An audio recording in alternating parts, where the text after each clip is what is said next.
kita akan lanjutkan pembahasan kita mengenai model matematika tentang pinjaman. Nah, kita masuk ke 7.2.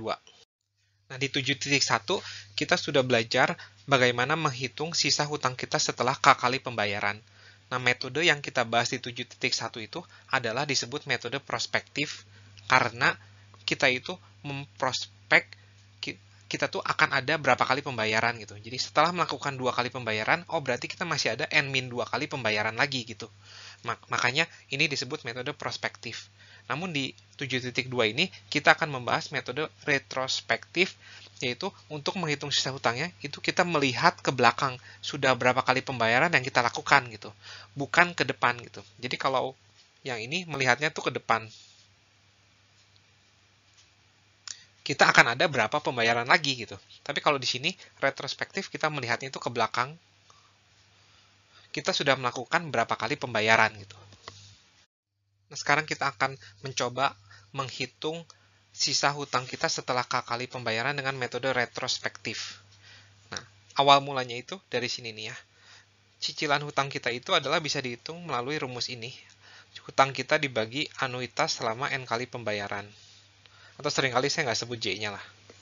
Nah, tapi rumus ini itu sama dengan rumus ini ya. Nah, A-nya kita bungakan dibagi dengan SNJ. Ya, ini rumus yang sama. Nah, akibatnya, jika pembayaran itu sudah dilakukan sebanyak N kali, ini tuh sama, PSNJ itu nilainya sama dengan ini. Ya, tapi kalau pembayaran itu baru dilakukan 1 kali, ya misalkan, atau baru 2 kali gitu, atau baru K kali. Nah, ini nggak sama ya. Nah, ini nggak akan sama nih, nggak akan sama.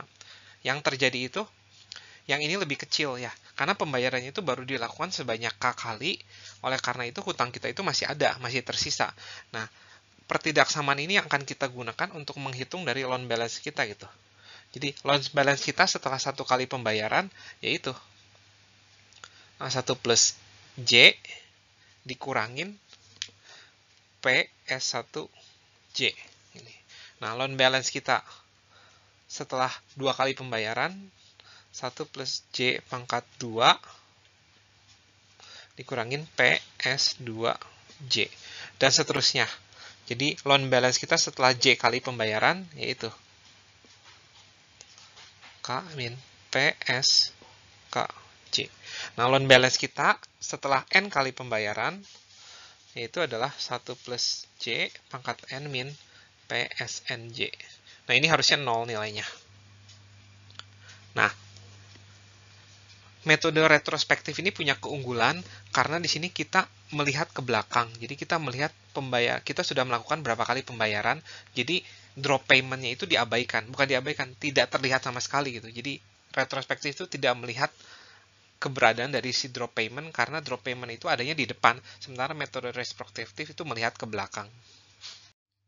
Nah, mungkin penurunan metode retrospektif yang tadi itu masih kurang jelas buat beberapa di antara kalian, termasuk saya. Nah, jadi sekarang saya ingin mencoba menurunkan metode retrospektif dengan menggunakan tabel. Harusnya ini lebih jelas. Nah, sisa hutang kita sebelum melakukan pembayaran pertama itu ya jelas A ya.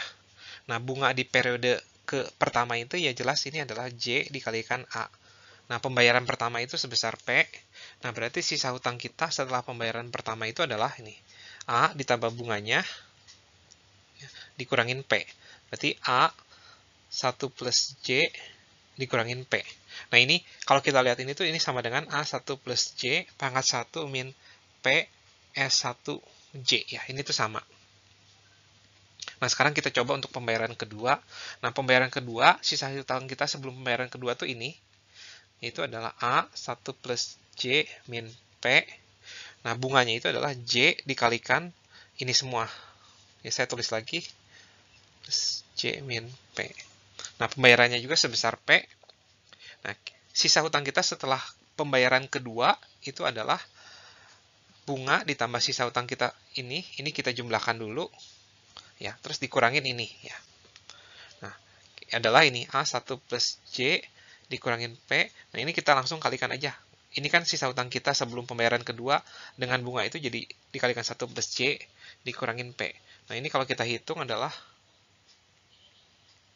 min P 1 ditambah 1 plus J. Nah, ini kalau kita lihat, ini itu adalah min PS 2C. Nah, dari sini mungkin lebih jelas pemodelannya. Nah, ini adalah sisa hutang kita setelah 1 kali pembayaran, sisa hutang kita setelah 2 kali pembayaran, dan sisa hutang kita setelah K kali pembayaran harusnya mengikuti rumus ini. Ya. KJ. Ya, mungkin yang ini lebih jelas. Semoga kita semua bisa lebih mengerti. Berikut saya summary-kan apa yang sudah kita pelajari di 7.1 maupun di 7.2. Nah, jadi untuk menghitung loan balance setelah K kali pembayaran ada 3 formula. Formula pertama itu yang di atas ini. Nah, ini kita bisa pakai kalau P-nya itu tidak dibulatkan. P-nya itu benar-benar didapat dari perhitungan cicilan kita. Nah, namun ketika P-nya itu dibulatkan, kita harus pakai rumus yang kedua ini. Nah, di sini harusnya P-nya saya tambahkan P aksen ya. Nah, dan D itu adalah drop payment, yaitu pembayaran di cicilan terakhir gitu. Nah, ini bisa dihitung gimana, nanti akan saya ajarkan abis slide ini.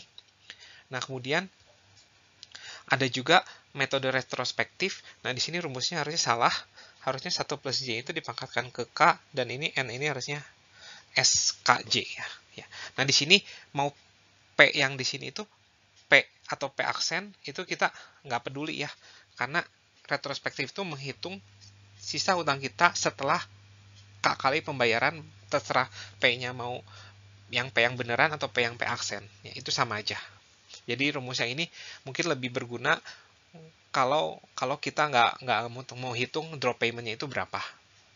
Nah, ini seperti yang tadi, kita ingin mencoba membentuk sebuah tabel amortisasi untuk menghitung sisa hutang kita dengan menggunakan metode retrospektif. Nah, kalau dengan menggunakan metode retrospektif, berarti sisa hutang kita di awal periode bukanlah akumulasi dari pembayaran kita, tetapi benar-benar sisa hutang kita, yaitu A.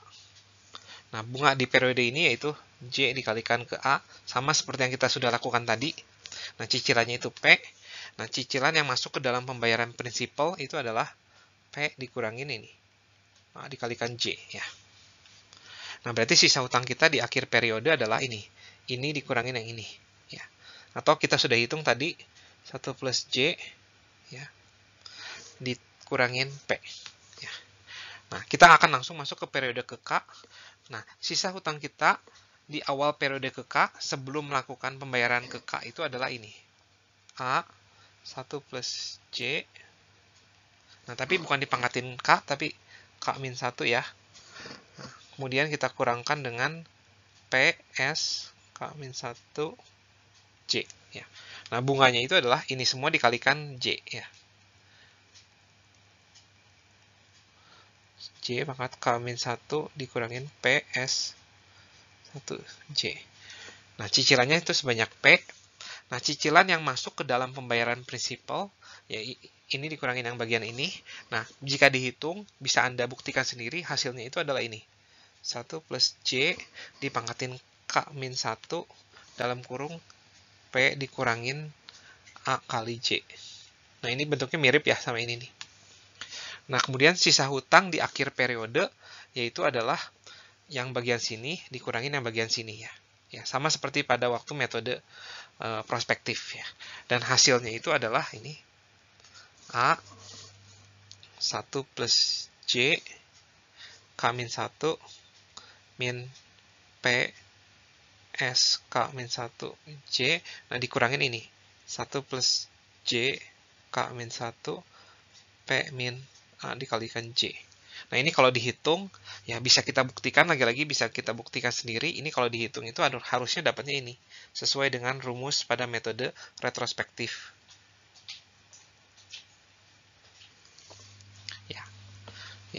Ya, sekian tabel amortisasi dengan menggunakan metode retrospektif. Selanjutnya kita akan mencoba menghitung drop payment. Selanjutnya kita akan menghitung drop payment dengan menggunakan metode retrospektif. Nah, langkah pertamanya itu kita harus menghitung sisa hutang dia setelah N-1 pembayaran, yaitu loan balance di N-1 adalah ini ya. A dibungakan sampai periode N-1, nah dikurangi dengan total pembayaran yang sudah kita lakukan. Nah ini. Nah setelah itu, menghitung drop payment-nya itu, saya notasikan dengan D adalah loans balance N-1. Nah kita bungakan ya, 1 plus J. Nah ini adalah cara menghitung drop payment dengan menggunakan metode retrospektif.